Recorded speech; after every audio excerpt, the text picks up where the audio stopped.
Hey, what's going on, guys? Alex here. We're back for another video, and this is going to be a call analyzed on a follow-up call. All right, so I just started posting new follow-up calls. Probably seen one by now, and this is going to be the first one that I analyze. All right, so let's get started. Just wanted to know what that. And just so you know what I mean by a follow-up call. So we made a initial call, right? I call it a prospecting call. This happens to be with I think this was an expired. And, as you follow up, eventually what I do, my system, is I send them an email with some options and some more information on my company, kind of like some credibility. And then we get on a follow-up call if it makes sense. So this scenario here, we already had a follow-up call, I believe, and some time has passed, and I actually was going to follow up with her again, probably another month or so, but she actually followed up with me. So she gave me a call, and this is me calling her back from her text message. So let's see how it goes. Rodriguez gave me a call regarding the home. Hi, how are you? I'm doing great. How you doing? Good. So I was just wondering about thinking more about our discussion. Yeah, of course. I was actually thinking of following up with you sometime. I think probably said early February, but yeah, no, we'd still be happy in discussing a little further. I think last we spoke, you had mentioned that you would just need to give your current tenants like a 30 days notice, I think, and then you look to put it back on the market and simultaneously do something like this. So Right. where are we at as of now? Well, I am going to be pretty much ready to try something new at the end of January, and just wanted to know what that looks like, what that proposal looks like, and how we could move that forward. What are the semantics behind it? Right, yeah, I don't think much has changed regarding the proposal numbers.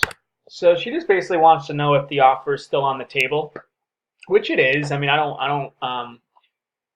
don't play games as far as, oh, if you don't accept this by X date, then the offer is no longer on the table. I just don't do that, especially with wholesale and lease options. I mean, I give them full retail, I give them full rental value, I give them a 24-month term, and I give them 2.5% down. It's a pretty standard offer each and every time, depending on market conditions, right? Whatever the comps say. So, yeah, let's see what else she has. I'll redo, comp search and things like that, but that should still be the same. And then I have no problem if you're looking to put this back on the market with a realtor, as long as we have their permission to do what we do as well. As long as it meets your terms, and I'm happy to do that as well. But well, I wouldn't be putting it back on the market. I would just be giving it over to you to rent it out. And then we spoke about some numbers where, what was the numbers that you remember? I know that we were kicking around. Yeah. Numbers regarding. I do have it. I think the purchase price at the time was $255 that you were looking for. That'd be a minimum net. You'd receive about $7,500 down, and the monthly payment would be about, I think it was what we can collect in rent, which would be about 19. Again, I'll redo those numbers, but just that's what I had initially. So how do those sound to you at this time? Yeah, 19 was just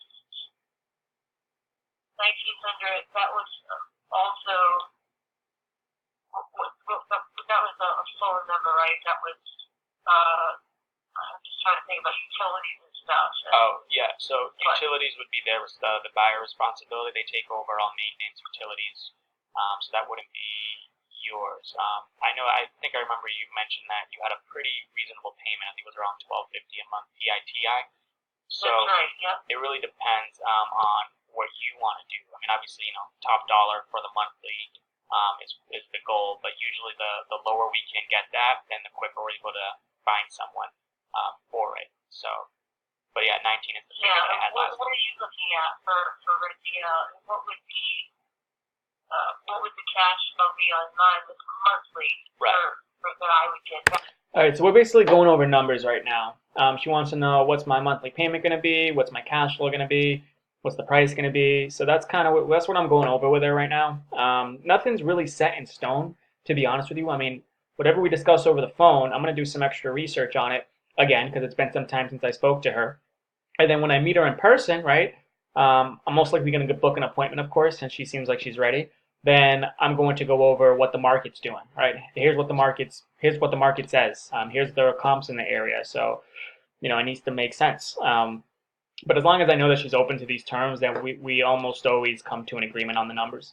Even though we're still going over the phone, my goal is just to see if we're in the same ballpark. Back. So, putting 1250 aside would be towards the mortgage, and then so are we looking at 750 or something, or So yeah, so assuming you got 1900, then what's that? That's about about 750 a month, right? 950 a month, 250, 650 a month actually. So that'd be in your pocket because the option that we discussed is where we locate, pre-screen, and assign a buyer back over to you at your terms. So all that monthly cash flow would go into your pocket. And I think you were local, right? You weren't out of state or anything as far as where you're living now. Yeah, local. Yeah. So the reason I asked if she was local was if it's an assign back option, usually that works well if the owner is going to be near the property. It's just an extra.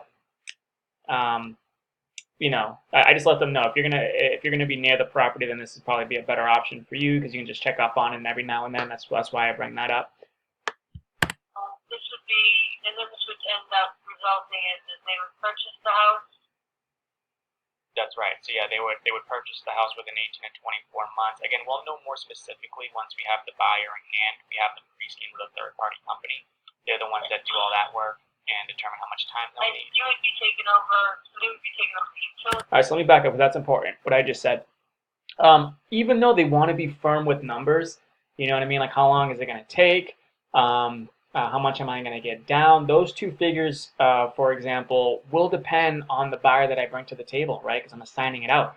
I'm going to make a contingent upon finding a buyer. So those are going to be contingent. I don't have an exact number until let's take it to the market. Let's see what the market brings. That's kind of the conversation you want to have with them to get the process started. They would be taking over the utilities and everything, and also you'd be taking over the property management of it, or no. So with this option, we wouldn't take over the property management of it. That's why I asked if you were local, in case you needed to check up on the property every now and then. Even though these properties tend to self-manage with these types of buyers, but still, it's good to check up on it every now and then. So we wouldn't be staying in the middle, meaning we wouldn't be managing the property in this option. Okay. So when can we push this forward? So she basically just asked me, are you going to stay in the middle, right? You're going to manage the property for me, right? That would be the sandwich lease person option if you were to manage it, but we can't do, that's not what I'm looking to do at this stage in my investment career. Eventually I will be staying in the middle of these deals, but if I were to, then the numbers are going to differ, of course. So that's what she was asking there. Yeah, what we can do next is schedule an appointment to see it. Today's Thursday, so I'm thinking early next week. Usually I like to meet sometime early afternoon so I can see it during the daylight. I can do Tuesday or even Monday at around 2 o'clock if that works for you. Okay, well, we'll try.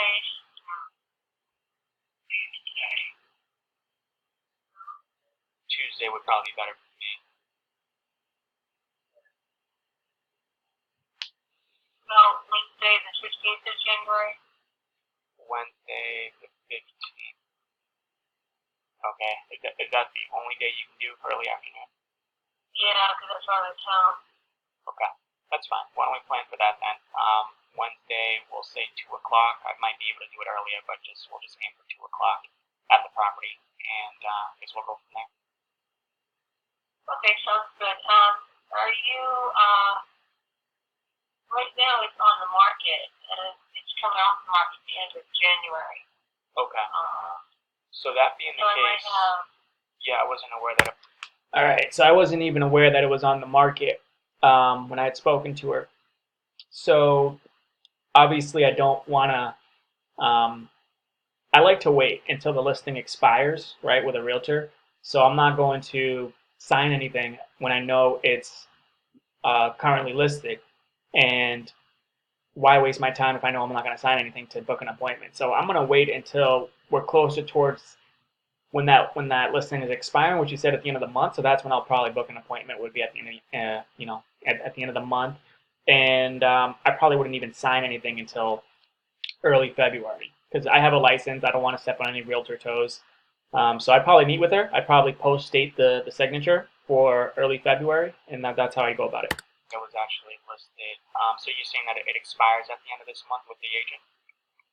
Yeah, I just have a couple of interested parties, so I'm trying to figure out where that goes. So let's do this instead, because obviously, if you have interested parties, and you might have someone, get lucky and have someone buy it before then. Yeah. So why don't we plan?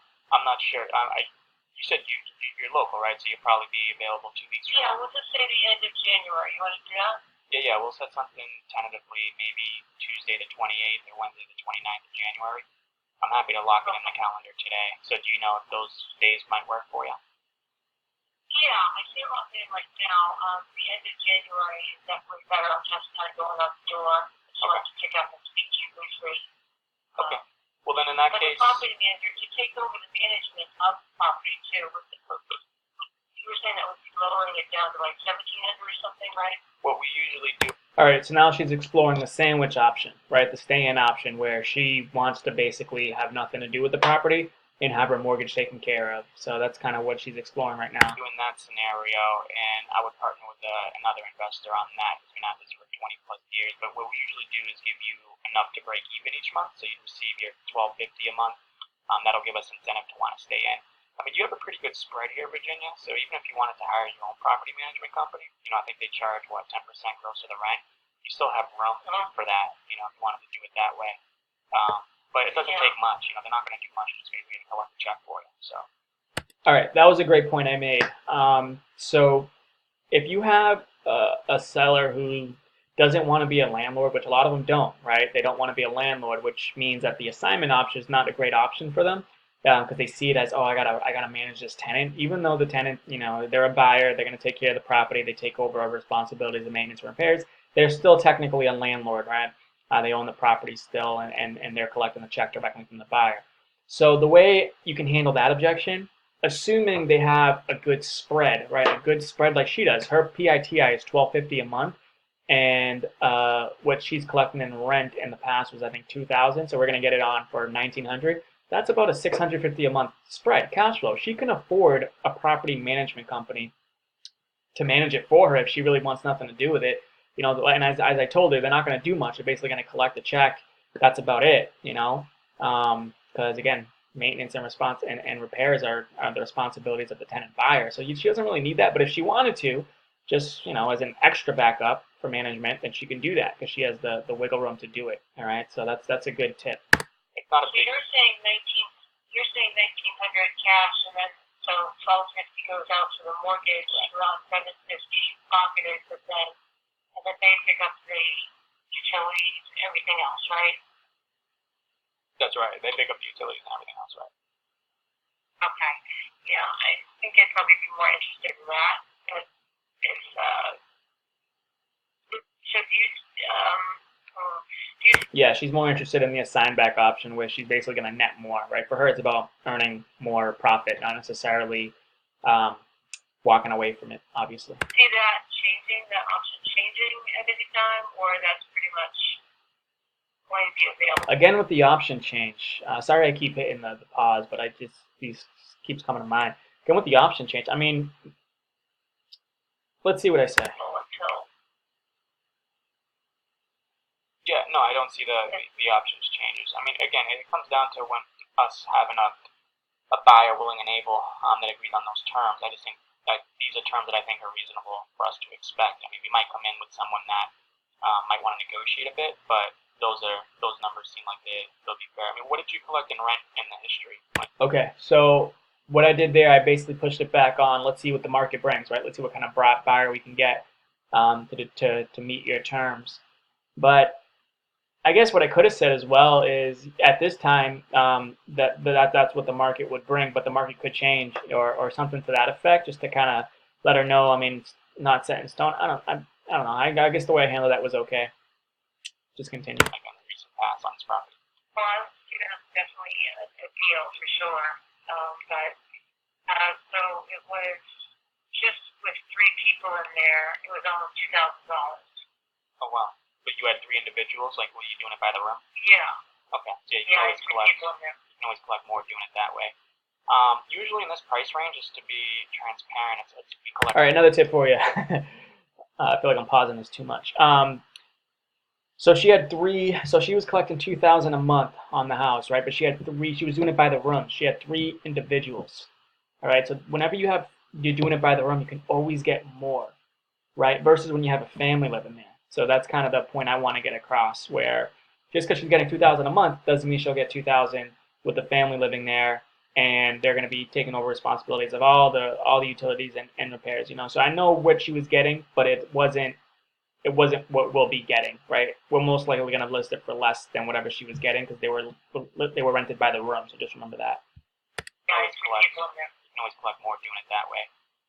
Usually in this price range, just to be transparent, it's we collect less than 19. Usually it's between 16 and 18 in this price range. Because when they save up, again, we educate them to have 3 to 10% down. Usually they come in with about 5. We then have a plan for them to raise that down payment money during the term, so they end up with 7 to 10 by the time they get qualified for a bank loan. So their payment's going to be definitely much less than the 19 at the end of the day. But again, Much less than the 19 at the end of it. So what would so paying off the mortgage for $1,250, what would I be left with? no. Again, I'm saying when they qualify for financing and they have their own mortgage, the payment's going to be less. That's all I'm saying there. No, so yeah, I mean, you're gonna get good cash flow. I mean, in this example with 19, like you said, it's $750 a month. But if you want to get it done quicker, at 1,800, still collect $650 a month, which is pretty strong. It depends. It depends on what you're having at the end of the day. Obviously, you want to nurture the most that you can for it, but it might take a little longer to do it that way. Right. Okay. And how many more have you done of this kind of situation? Yeah. So the one in Barrie. Since we last spoke? Yeah. Since we last spoke, we've gotten a couple other contracts, but I haven't closed any since we last spoke. How long does it take to close? Usually takes about 30 to 60 days, depending on the price range. So the ones that I came across. Do you have people that are looking? Yeah, we have. All right, now she's just hammering me with credibility questions, right? Again, I'm being transparent. I haven't closed many. I've only closed 1, and I've gotten a few on the contract. But again, I'm not. There's no risk in working with me, right? I'm only additional help to her, so I have no problem letting her know, like, hey, I haven't closed any since then. At the end, and if she would have, kind of say, well, why should I do business with you? At that point, I would say there's really no risk to you until I actually find a buyer in hand. And plus, I work non-exclusively. That's another reason why you should do this non-exclusively, especially in the beginning, especially having no credibility and no testimonials, no experience with this, right? Proven success record. Then you're going to want to operate non-exclusively, which gets over that hump, that objection of credibility. We have a large list as is. Just the houses that I've taken were more expensive. They were like in the mid 500,000 range, West Springfield. So those take a little longer. Yeah. Okay.